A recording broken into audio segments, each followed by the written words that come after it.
This is now the structural trap Putin is caught inside. Military spending accounts for roughly half of Russia's entire state budget, significantly more than the Kremlin has ever publicly admitting. And that's according to German or Swedish intelligences, which put it starkly, as I've heard any Western official put it. The Russian economy can only enter one of two scenarios now: long-term decline or complete shock. Either one leads to financial disaster. Cutting military spending will collapse the only part of the economy still generating growth. But continuing to spend at the current rate accelerates the very economic deterioration that is now visibly cracking the surface. There is no version of this that doesn't hurt for Putin, and I made it very clear that we could see this happening back in February. It's now almost 6 months since then. But what makes this moment even more genuinely different from previous difficult periods in the war is now how openly it is admitted. Some anonymous business people have told Western outlets that everybody is furious, that everyone, regardless of their class or income or education, are seeing that the growing realization that utter senselessness, self-destructive decisions keep being made, and that ultimately you're losing an entire generation of especially young men, but most of all, of course, in Russia, to a completely stupid war.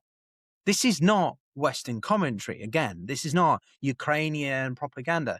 These are people inside Putin's not only most educated, but his own economic class. The people whose loyalty has underwritten his entire political system for 25 years. Speaking, although anonymously, in terms that would be unthinkable even a year ago. And Putin seems to be responding in the way that cornered regimes will do, by squeezing and extracting more from the people closest to him, rather than simply admitting the structural problems. This month, for example, the Kremlin confiscated assets worth more than 7 billion from the founder of Rusagro, Vadim Moskovich.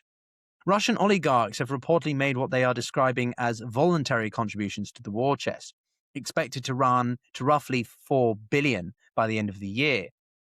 And there are persistent rumors that Nabulina herself, the central bank governor, whose warnings have been increasingly blunt, may be pushed out for telling the Kremlin things it doesn't want to hear. Elite solidarity is one thing, but reaching directly into their pockets is something else entirely. It tends not to go unnoticed by people whose money is being taken. Which brings us all back to where I started this video. While Ukrainian drones are hitting Lukoil refinery in Perm, Putin chose that moment to talk publicly about sauerkraut recipes. When he wanted to demonstrate he wasn't simply hiding from public view, he turned up at a Moscow hotel to collect his old schoolteacher for dinner. A gesture seemingly intended to project warmth and normality and personable touch, than instead read to most of all leaders as a leader profoundly not only disconnected from the scale of what is actually happening, but largely in denial.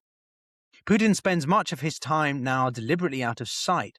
Visitors face considerably more stringent security checks. Indeed, he has increased his own security by another 100 personnel. And so this is a leader who, by every available account, is increasingly isolated, even more than he was in COVID, emerging occasionally only to make statements that land as strange rather than reassuring senses of words. That is precisely the pattern that preceded the collapse of the Romanov dynasty in 1917. Not a single dramatic moment of failure, but a slow accumulation of disconnection between a leader convinced of his own command of the situation and a population that could see with their own eyes that something had fundamentally broken